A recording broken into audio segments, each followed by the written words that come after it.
You've long said that social media, digital disruption of elections is a confluence of factors, really, that are increasing risks right now.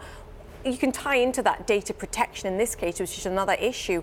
What are your thoughts at this stage?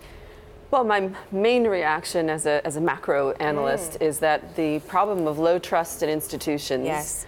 Which is very much related to this Vox Populi risk idea, is only going to get worse with developments like this. Then it'll be the next frontier in political science and in opinion polling to try to understand and to quantify what the impact of these ads might be, because on the one hand, Facebook tells us that you should buy their ads because they're very effective, and on the other hand, we hear that that it's impossible to say if there was any impact from these ads in the political space.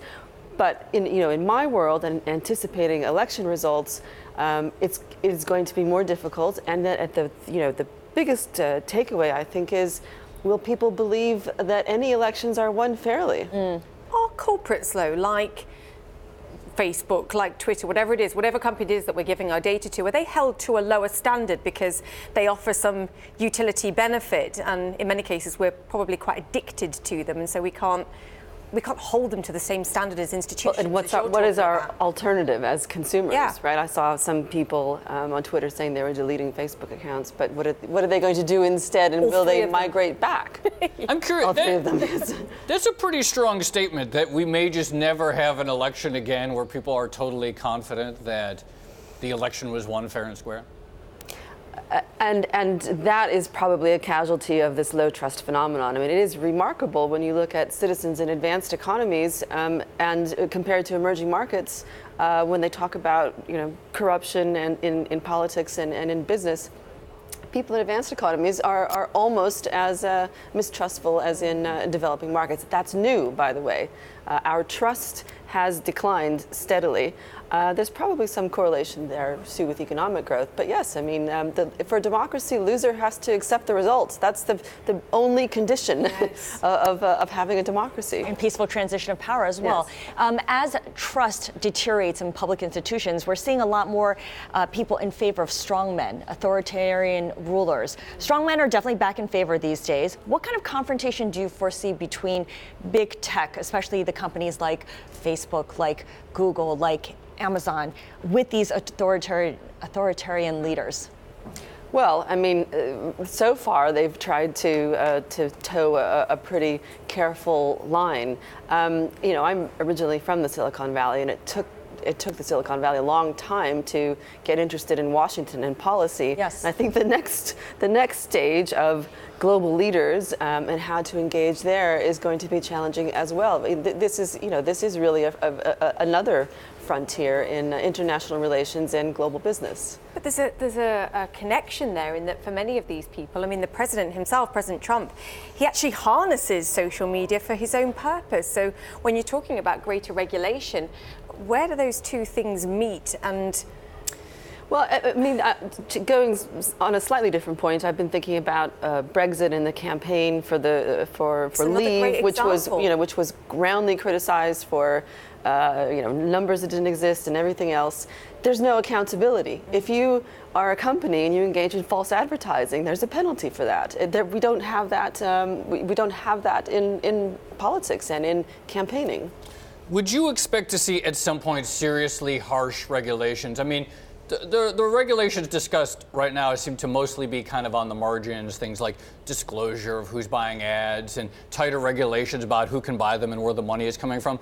But at some point, would you expect governments to feel that gigantic social networking companies or tech companies are truly encroaching on their sovereignty and that something draconian must be done? I actually don't see that on the horizon really? at this point.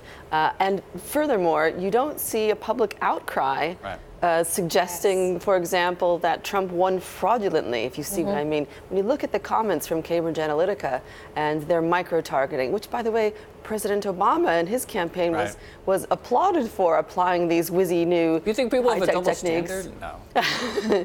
I'll leave that to one side. If things work it's difficult to imagine them being withdrawn. It's the privacy and the data protection element that I think is probably most significant. Yes. So put this all together. How does this affect how people vote, how people approach for the midterm elections? I think there's a real cognitive dissonance at this point. You just don't see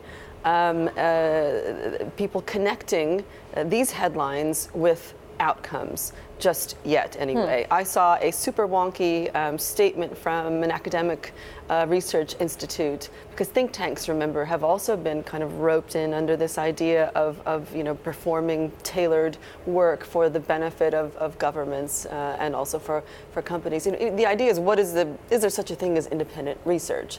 Well, like a free press, we would argue that it's extremely important to have independent research and standards, but this is really in the wonky world, I'm afraid. When does the penny drop? When do people suddenly go, actually, are we being duped here and are we being led? And I mean, I think it takes a lot for people to think that. Most people think that they are making their decisions based on information that they have collected from a range They've of actively sources. gathered. Yes. But we were talking about this. They would say other people live in a bubble, but not them. Yeah, I'm in my case, I'm awake, I have my eyes wide open. We were talking about this as far as Wisconsin is concerned, and actually people's lack of trust in institutions were making them vote for things that were counterintuitive. Not having more Medicaid cover, they were voting against that. Not seeing greater spending on infrastructure, on roads, on education. They were voting because they didn't trust the institution to put the money to work in the way that they were saying they would. And this is a very insidious phenomenon. Yes. And we actually haven't been here, right? In emerging markets, low trust in Brazil has been a factor for a very long time, finally culminating in Dilma and the other scandals, Lava Jato, et cetera. Real quickly, from a political science perspective, is there any way Trump avoids the midterm curse of having his party get demolished, or is that just sort of one of these iron laws of politics that will happen? I think the math for a true wave election looks challenging, but we have to remember that wave elections and midterms happen all the time. And remember, after the first Obama term, or the Obama victory in 2008, commentators said Republicans out of power for a generation, and lo and behold, in the midterms 2 years later, they wiped the floor with Democrats. No responsible pollster is taking a strong view at this point on midterms, but I have to think that the Republican establishment is pretty worried about that migration of middle-class, white, suburban, college-educated voters that we've seen here and there.